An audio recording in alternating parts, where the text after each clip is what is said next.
Okay, Mr. Coolidge, Mr. Kirtland, Mr. Twist. Mr. Coolidge, why don't you start off and tell us what item number 9 is about. For members in the audience who've not had a chance to review it yet, I think the material is available in the back of the room on the table. If you like, these reports, Pat, there's some in the back of the room, is it correct? So if you have not seen these documents, the copies are available.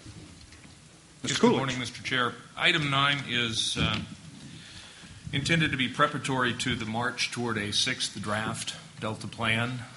As you know, the 5th draft was out in August. The EIR is still out based on that, closing on February 2nd. It's been a while since we have focused with the Council on the Delta plan itself, and we thought it would be useful, both Dr. Curlin and Dr. Twist were involved in drafting early drafts of the Delta plan, to have them come back and look at how the plan has changed and evolved from the 1st draft to the 5th, to look at a broad summary of comments that we have received both by topic area and interest group, and to begin to rewrap our arms in our minds around where we've come, where we need to go, some of the issues that they have seen as it has evolved from a 1st to a 5th draft, some of the issues that they've seen as some of the stakeholder comments have evolved from the 1st to the 5th draft. Included in your packet is both a report on the changes that they've noted in the first 5 drafts and a separate summary report on comments at a fairly high level because there were hundreds, if not thousands, of specific line-by-line comments that are characterized by stakeholder groups. The intent this morning is for them to walk through this and then to have a good, robust discussion with the Council, again, in preparation for we're starting our meetings every 2 weeks in development of the 6th draft and on to a final plan. Good. Gentlemen. How do you want to proceed? This is what we did and what you figure out why we were doing it and what people said about it. That's kind of how I shorthand it. Mr. Chair, and I want to remind the Council that while the EIR is on the street, making changes to the plan, we need to be careful about trying to make decisions about a plan that's currently being commented on. So I'm I guess doing Chris's job here to some extent. To the extent that you want to say, well, I think we should change this based on what this comment was or that comment was, I would ask you to defer that until we've received all of the comments on the EIR. Can't we express our own opinions quite apart from the comments? I think certainly that's okay. I'll defer to our legal counsel, who's been very careful on it. Plant, but being very aware Absolutely of not. Mr. Stevens' admonitions. Shouldn't be a potted plant. And I think Joe was right. I'll just give a prefatory comment on how the process is going to work. And I think we've talked about it before, that as you know, the EIR is still out for public comment, and that's going to close on the 2nd of February. We've already gotten comments on the 5th staff draft, kind of substantive policy comments on the 5th staff draft. We'll then have comments that are specific to the environmental assessment that's included in the draft EIR. Staff will be furiously working behind the scenes to go through those as well.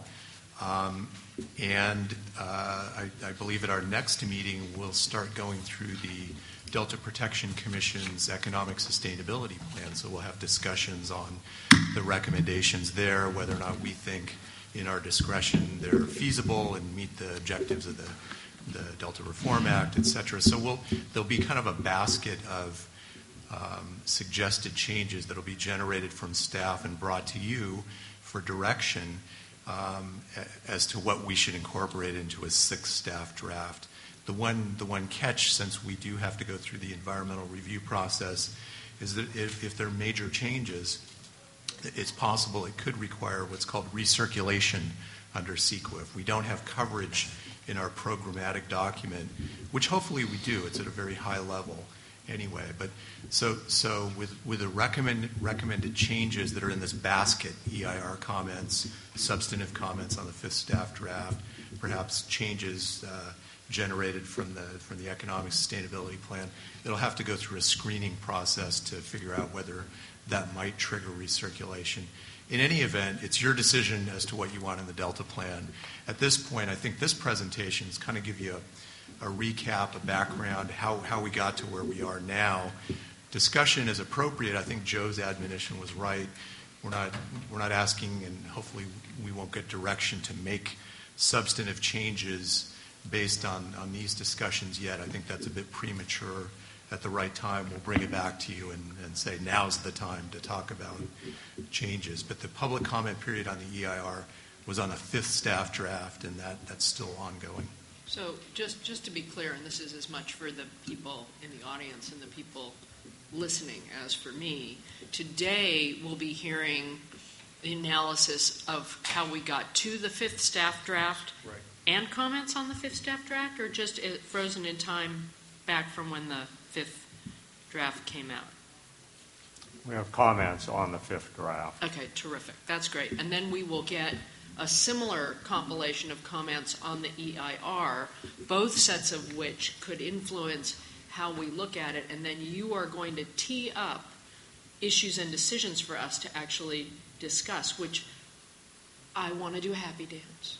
So that's good, so that we, right, because it's been a long time. I totally understand. I personally feel very strongly that you don't make a decision until you've heard all the comments on an EIR, and we'll make the decision on what we need to do based on what's right versus the schedule. And I say that with all due respect to Chairman Eisenberg's sleepless nights over us missing the schedule. And that gives us the best opportunity to do the best plan possible by the end. But that suggests that we will finally be focusing on decisions and directions, as opposed to us all talking seriatim and then crossing our fingers that we're going to see what we said show up in the next draft. That's the plan. Thank you. Okay. Gentlemen. Well, thank you. It's good to be with you again. And if I could have the first slide. My colleague Bob Twist and I, as Keith said, were involved and have been before you in other venues talking about the draft. First I worked in the interim plan, and then we worked on the first two versions of staff drafts, but participated not in the development of final versions of drafts 3, 4, and 5. So we came back to this anew. Let me also thank Keith and Joe, the staff members we worked with most directly on assembling these materials, and they're the ones who gave us the feedback we have. But these are very much our consultant products, usual caveat on that, and also how we assembled these was the work we did was based totally on the written record that is available to the public. We did no interviews, and actually we also did not look at any of the webcasts, which would also be available to the public. So this is a review, and we did not look at any of the EIR documents or comments on the EIR. So this is looking only at the development of the staff drafts and the comment thereon. Our charge is up there on the board, and we did 2 reports. They're in your binder. The one we produced second is actually first in order. It was the analysis of the changes in the fifth staff draft, the analysis in the changes in the drafts, and the analysis of the comments is second in order. I see that the slides we prepared are in your binders also. I delivered those this morning. Yeah, on your desk, members, there's a handout of copies of the slides to be sure to be added to your packet. We have a few slides to structure the conversation in the usual fashion. We're going to start out with some comments on discussion of the comments received, because that was a foundation. There's only 3 slides to talk about that. An overview of the changes in the staff drafts, then a chapter-by-chapter look at the staff drafts, noting that although the document includes a discussion and analysis of Chapter 9, the slides we're presenting do not. We can talk about Chapter 9 if you want, but that one's undergoing major changes. I think the Finance issues are foundational, but we don't have a slide on it today to stimulate the conversation. We can turn to that.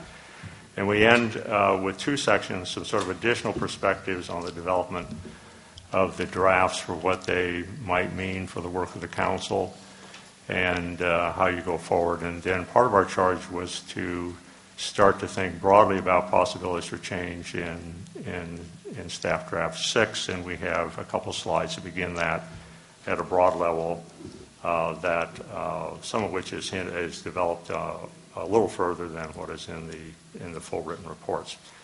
So with that, I have the next slide. And it's useful, I find, also just to remember the context you're in. And this is very brief, but the very first point there, you're a brand new agency, and that was already brought up twice with new powers, new legislation, brought up twice in the discussion today in the budget. But you're building on decades of disputes. And these are what policy analysts call wicked problems. There's a disagreement about what's the current situation. There's a disagreement about what should be done. There's a disagreement about effective tools, et cetera. All of that was actually illustrated in a couple of ways by the discussion of the levee improvements by East Bay Mud just a moment ago. Should we do this? Whatever should be done? What should we do about ecosystem attributes of levees, et cetera? That's only a small version of the sorts of problems you run into. There are lots of other agencies who have similar or overlapping authorities. Some of them are listed there. They all have a stake in what you do, and they all have several of these provided comments. CalFed, of course, is your previous organization, your successor, which you build on their history. The science program is continuity exactly. A lot of your personnel are continuing from CalFed. And as you saw in the joint budget document with the federal agencies, that's a carryover from CalFed. You still have a lot of carryover there. You came out of the legislative package, out of the Dell Division process. Many of the stakeholders participated in the Dell Division process, participated in the legislative battles, et cetera. All that carries forward. The act that was adopted in 2009 is a complex act, as you well know, and it gives you some powers, but they're focused largely in the work instrument of the Delta Plan, and they're indirect powers or consistency review powers. It's a very unusual governmental structure. And I think that's important to understand that this is not like most plans that you may run into in a local government context or even a state government context, in my experience. You are charged with a broad set of goals and statutory language that touches statewide water supply, ecosystem restoration in a critical delta, and also in the course of doing that, you are going to have major effects on the land uses in the delta, and adding in the land uses explicitly, where the responsibility for the delta is evolving place, and the land use is a hinge for a lot of that, is one of the major features that is different in your responsibilities versus either the Department of Water Resources sort of activity perspective on this, or Department of Fish and Game perspective, and they've all had impacts on land uses, but now you're all joined here in one bundle. Now, the other feature, of course, is that there's lots of other arenas where people bring these problems up. So they don't always come here. They come here, and then they go somewhere else, and you're all jostling, and people are trying to figure out authorities and where they might get their mission and their interests best satisfied. It's just useful to understand the context in which you're operating, sort of as an analyst. If I could have the next slide. This is an analysis of the comments received, and you got the ones we analyzed. We were looking at comments from organizations, not individuals, and that was our charge. We had 156 comments from at least 97 organizations, and some of those represent other organizations. So you're up into a couple hundred organizations, possibly. Not surprisingly, most comments are from resource users. This is a pattern that you'd see in almost every similar situation like this. Here we've summarized them from out of Delta water users, Delta local governments, Delta water users, and landowners, and ecosystem function. And roughly 2/3 of your comments or more are from the first three groups, direct resource users. If I could have the next slide. And we're happy to answer questions on this if they come up, but it might be useful to let us run a ways and then get into it. I want to just very quickly in these two slides next some commonalities and comments and then some differences in comments. And I don't want to read these to you, but there are some commonalities, and we can come back to this. And let's go. Next slide on differences. I was absolutely shocked. What's that? I was absolutely shocked with the commonalities. Yeah. Never heard any of this before. Yeah. You're loved in the general and the abstract. And sometimes it gets a little more complicated when you get to specifics, which is the differences. So, and these are not new. This is sort of a more abstract way of talking about, but it's useful to think about them more abstractly sometimes. So, okay, the next slide. Let's turn to the comment, the evolution of the drafts. It was a substantial work effort by staff, consultants, and you to deal with 5 drafts in 7 months. It's sort of the forced march that we go through on these processes, and we've all been involved with them. We're about to hit the pace of 2 meetings a month. That'll be fun. But these are the drafts 1 through 5. One of the things I want you to notice over on that right, which we'll talk about in a moment, these became very substantial documents. The plan itself increased almost fourfold, or about fourfold, and with appendices 9-fold. So now you're dealing with very lengthy and complex documents. If I could have the next slide, please.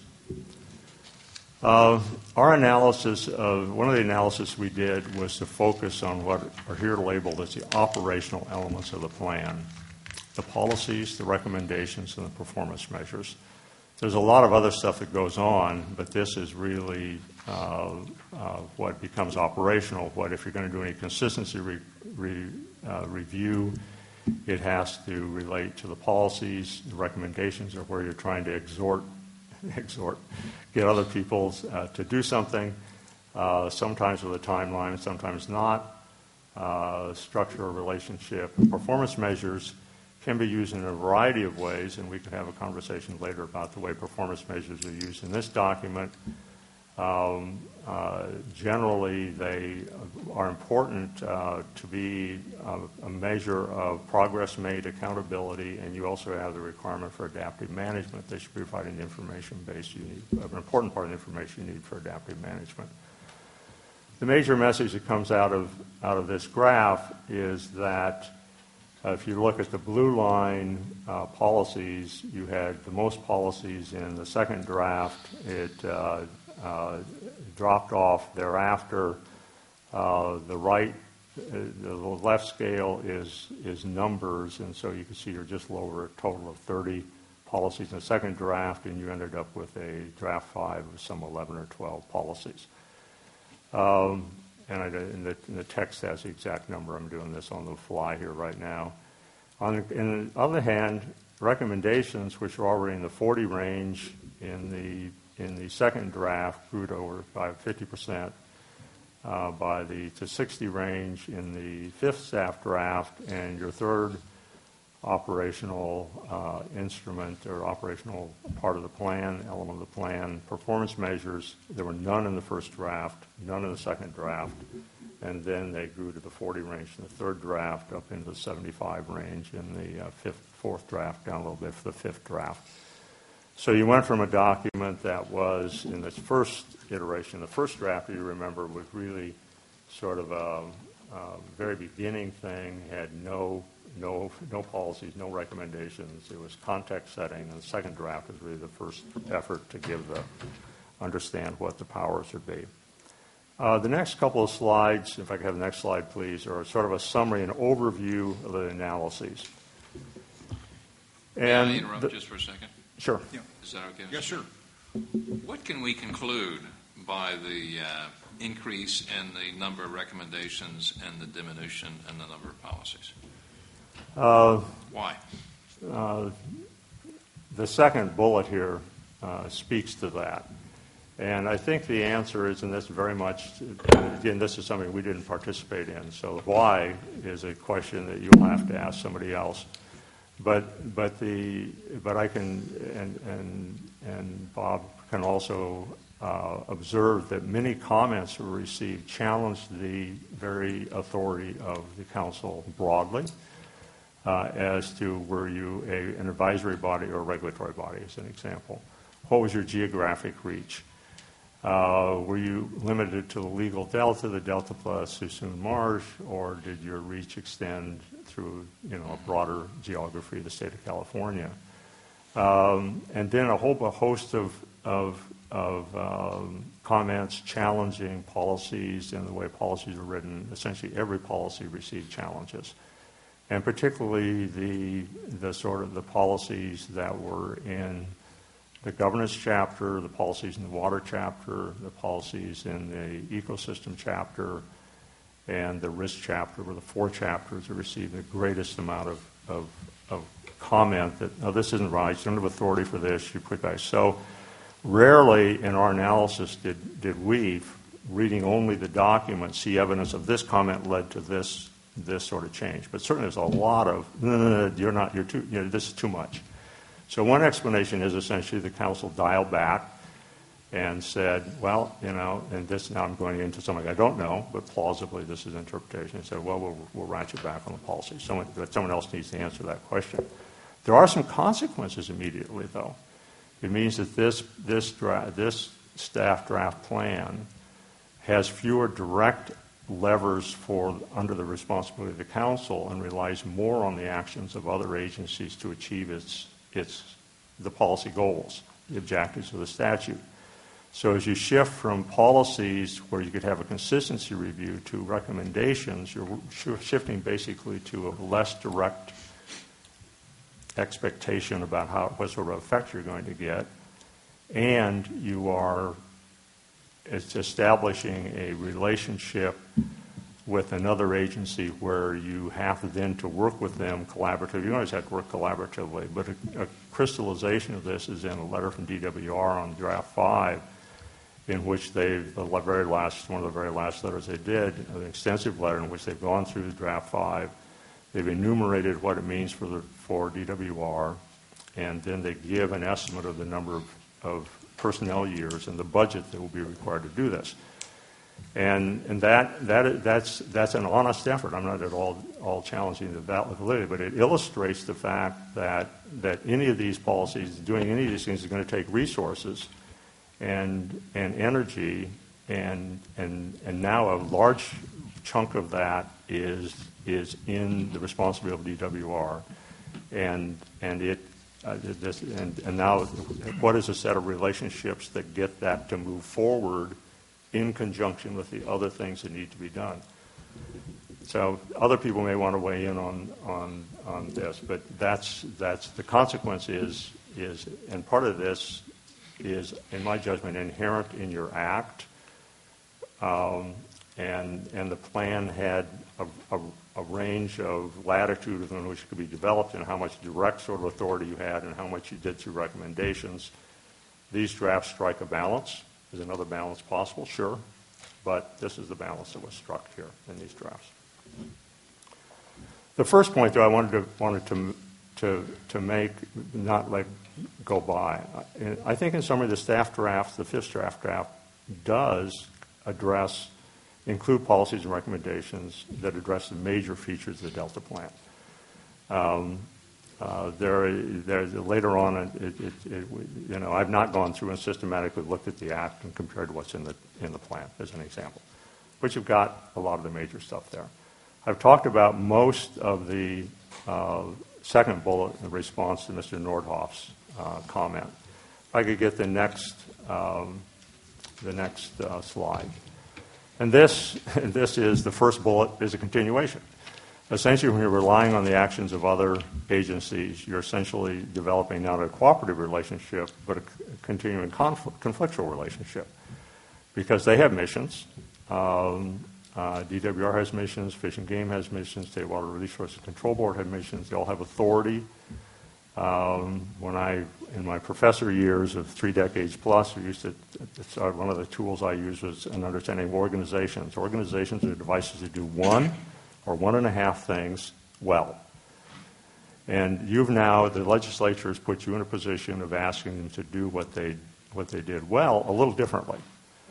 And so how do you get them to move on that? And that becomes a relationship that is, here the word is conflict, there is cooperation also, but it fundamentally is their mission is different than your mission, their statutory authority is different than your statutory authority, so you need to find a way to bring them along. The next point is a fifth draft leaves unresolved the number of conflicts among its provisions. There are some conflicts in this draft, and they're particularly in chapters 4, 5, 7, and 8. We can talk about those in more specific. The last point is also important. The policies, recommendations, and performance measures almost totally, exclusively focus on single goals. And there's few provisions we see for integration or how to resolve conflicts. So, and if you step back and think, well, what's the council's role? A lot of its activities are going to have to revolve around, in my judgment, around integration and resolving conflicts. This draft does not speak to how that doesn't provide much specifics on how that will go forward.